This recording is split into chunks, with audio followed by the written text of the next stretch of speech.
But as you'll see as we get further into the video, some of the mugs are very, very easy to cut, almost to the point of like soft ceramic. I've done a number of videos here on my channel where the materials I used were things like mugs. There are endless possibilities regarding color, design, and shape. So in today's video, I'm going to show you how to break down mugs using hand tools so that you can add one more material source to your list. Let's get to it. Welcome back. And if you're new here, my name is Julie. And on this channel, we talk about tips, tricks, tools, adhesives, materials, and specific mosaic projects, all to shorten your learning curve when it comes to creating mosaic art. So if that sounds like something you'd be interested in, please consider subscribing. You gotta admit, as mosaic artists, we are pretty darn lucky. I mean, have you ever sat there and really thought about and contemplated the amazing group of materials that we get to work with to create our mosaic art? And in addition to some of the usual suspects like stained glass and, smalty, glass tile, stone, ceramic, porcelain, or we can use things like mugs. It's crazy because how many times have you had a broken coffee mug, or a friend or a family member has a broken coffee mug, and what always happens with it? We throw it away. It's of no use anymore. Not anymore. Now we save that stuff and we reinvent it into art. This is good for the environment, it's good for your materials budget, and if it was sentimental, it's good for your heart too. And we love a happy ending. I've done a number of videos here on my channel where the materials I used were things like mugs. There are endless possibilities regarding color, design, and shape. So in today's video, I'm going to show you how to break down mugs using hand tools so that you can add one more material source to your list. We've got a lot to cover, so let's get started. Now, before we dive in, there are a variety of ways in how you can break down ceramic or porcelain mugs. Today, I'm using certain hand tools because these are the most common. Many of us have them as mosaic artists, and if you don't have them, these are about $30 or less each. If you had to choose one, you could get away with it for the most part. And as you'll see that they do a great job of breaking down the mugs that we're going to do today. They're also much more specific as far as the cuts and the preciseness of your cuts, more so than like banging a hammer to the mug. And if you are interested in any of the tools that I use in today's video, I will have them listed down below in the description in case you want to learn more. And if you'd like me to cut down mugs using some other tool, maybe it's something you have, then drop me a comment down below and let me know what tool you would like me to try next. So the tools I'll have on hand are the wheeled glass nippers, standard tile nippers, and compound tile nippers. And yes, I know wheeled glass nippers are typically for glass. But as you'll see as we get further into the video, some of the mugs are very, very easy to cut, almost to the point of like soft ceramic. But we'll talk more about that when we get to that point in the video. Standard tile nippers are great for flat or slightly curved pieces. Compound tile nippers offer more leverage and control, especially for thicker ceramic areas like mug handles or rims. Now, before you begin cutting down your coffee mugs or really any mosaic materials, you do want to make sure you're wearing protective eyewear and a dust mask. You don't want to inhale any of the dust or run the risk of getting something in your eyes. Now, if you're just getting started in mosaics and you have no idea how to even use these tools, you're in luck because I've done a series of videos here on my channel all about how to use these hand tools, and I'll include a link to the playlist down below in the description. And lastly, as you see me cutting up these mugs, you'll see that I'm going to make a mess on my workbench. Don't feel like you have to make a mess on your workbench or tabletop. You can easily work over a tray or maybe over a box to just keep things a little more self-contained. You will see that there's going to be fragments that are going in all sorts of directions as well as shards.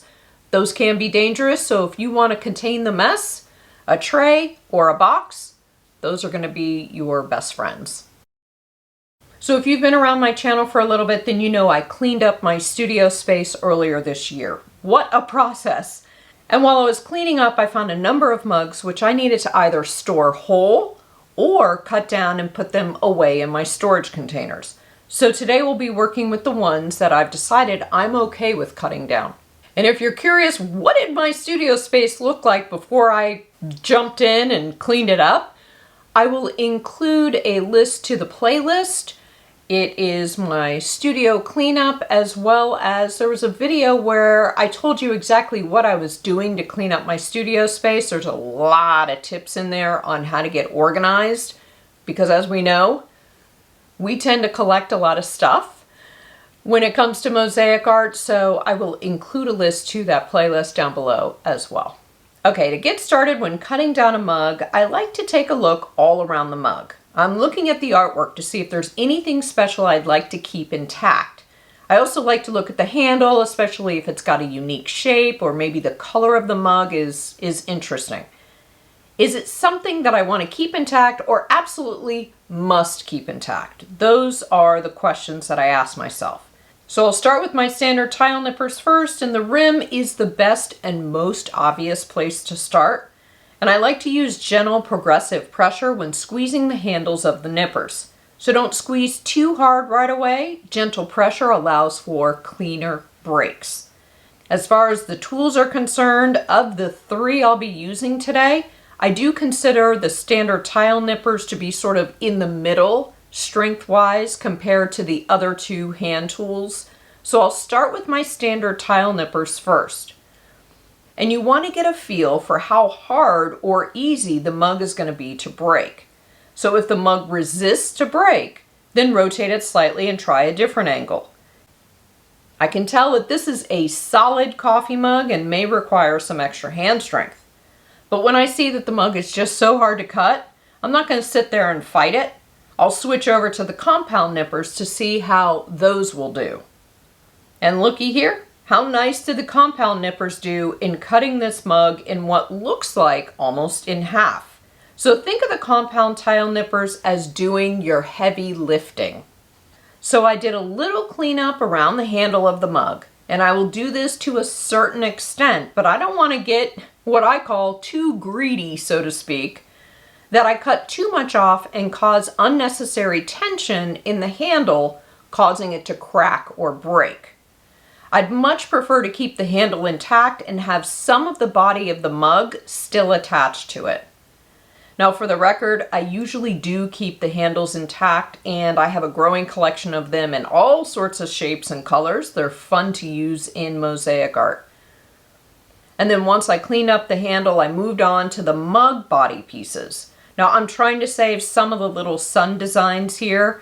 So some mugs are harder to break because they have a thick glaze, or maybe the decoration on the outside is big, or it covers a large area of the mug. If that's the case with yours, look to see if maybe there's an unglazed area either on the inside, outside, or even the base, and try nipping there. This sometimes gives you a cleaner break as well. Now oftentimes with mugs like this that have standard straight sides and are imprinted with a design, you know, we've all been to conferences, parties, or special events where they give you a mug with their logo or some sort of design. Well, these are hard and usually require more hand strength to break. They're also harder to get a pretty or clean cut. But still, I always like to try with the nippers first. Now I know that the compound tile nippers may feel big in your hand, but once you squeeze the handles, your strength is magnified. Okay, so this is an important point. When you have a curved piece of mug and you're wanting to cut it horizontally, there's a good chance it's not going to break how you want it to. It's better if you use the curvature of the mug to your advantage.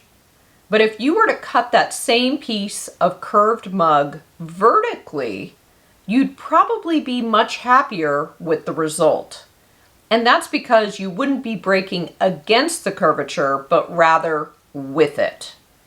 If I'm breaking down a mug or the text or design breaks, but I want to keep them together, then I'll put some painter's tape over those pieces so that I can locate all of them when I'm ready to use them at a future time. So when making my first cut, after I've looked over the mug to see what I might try to preserve, either the artwork, the handle, or both, I usually place the nipper on one side or the other of the handle mug. This is usually my first nip or my first attack. This gives me a good chance of keeping an intact handle. But as you can see, the compound tile nippers don't always cut things nicely.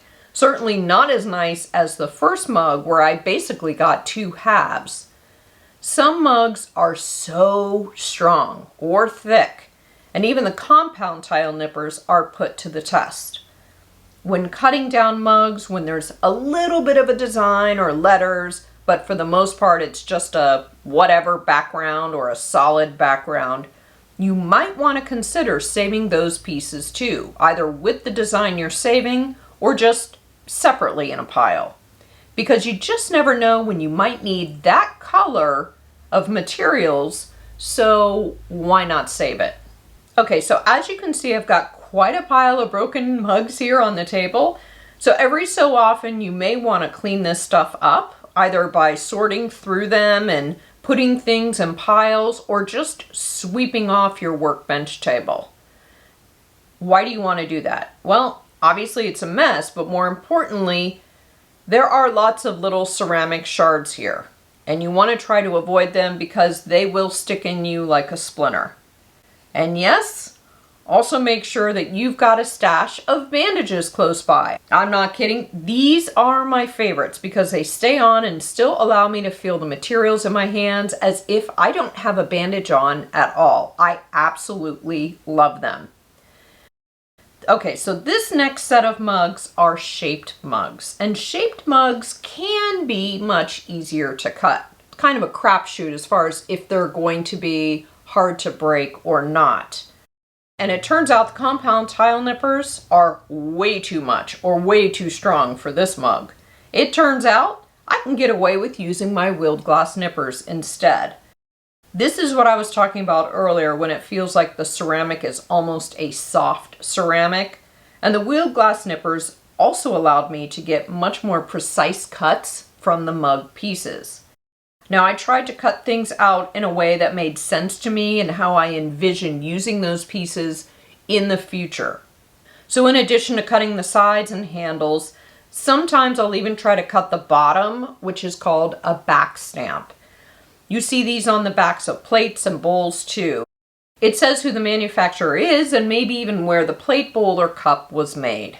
If you're familiar with fabrics, especially those of you who sew or are quilters, then this is the equivalent of selvage on a bolt of fabric. So I like to include back stamps in my mosaic art, so that's why I like to keep these pieces as well whenever possible. So for this mug, even though it's the same as the one we just cut, I wanted to see how the tile nippers would do because there are different designs going on with these mugs, and I decided to group like pieces together. And I'll store them that way too, which we'll get to a little later in the video. So the compound tile nippers are super handy when trying to break the footer of the mugs. That's the part where the mug meets the tabletop or the bottom of the mug, bottom of the plate, maybe the bottom of the bowl. It's thick and it's hard to cut gracefully. I mean, it's just plain difficult. You need compound tile nippers to break that apart. And once the compound nippers breaks through, sometimes you can use your other nippers, like your wheeled glass nippers or your standard tile nippers, to clean up the piece more precisely. And sometimes, no matter how careful you are, the mugs just break however the mugs want to break. Like, you know, they have a mind of their own. Nothing you can do will get them to break how you want them to break. Then there's the rules, that's life. And again, if you're interested in any of the tools that I used in today's video, I'll have them listed down below in the description. And now you may have piles and piles of these broken mugs on your workbench and you're wondering, now what do I do with them? So before I show you how I store my pieces, you do have a couple options at this point in the process. Sometimes you may have some pieces that have a really sharp, almost offensive tip to them, and you may want to go ahead and just clean those up. And I'll tell you why in the next step. But you do have options as far as how to clean them up. You can, of course, use your hand tools. You can also use a Dremel, or a sanding stone, or a glass grinder, or a tumbler. And I'll include some options for you down below in the description.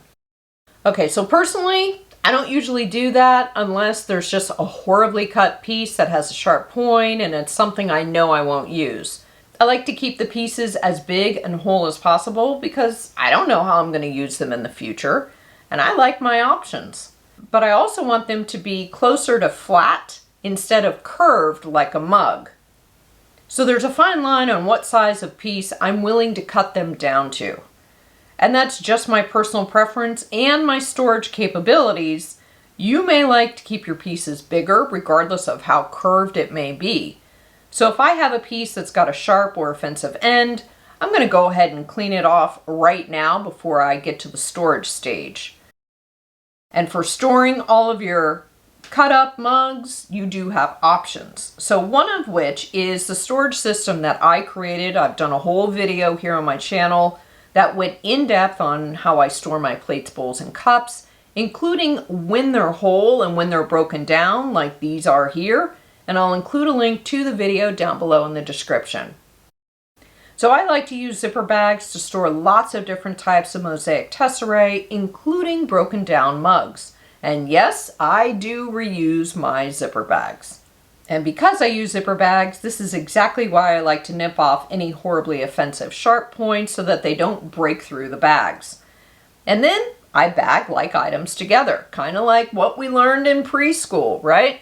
The first mug where there was text and the little sun designs, those will all go in the same bag. I'll also bag all of the flower design pieces from that group of shaped mugs into their own bag. And I'll put all of the back stamps together in a bag. And I'll put all of the handles in their own bag. I'll keep all of the red pieces together, whether they have text on them or not. And that's because that's a hard color to find. Plus this one's got a nice iridescent glaze on it, so I'm going to make sure that I keep as much of that mug as possible. And then I put them into the appropriate storage container based on their colors, design, or what they are, like handles or back stamps. For those of you who have been following me for a while, and I mean like the lifetime of my channel basically, I think I mentioned it in the last video that I shot it on my son's 16th birthday. Well, today is another milestone for him. It is the last day of 10th grade. 10th grade. Holy smokes. I cannot believe I'm gonna have a junior. It's crazy. It's crazy. Time is just like, slow down. Anyways, so that is exciting. That is exciting, and yeah, so I guess you could kind of say we're kicking off the summer today. Even though the unofficial start to summer was Memorial Day weekend, it's still not summer, but in my mind, now it's like full on, it is summer.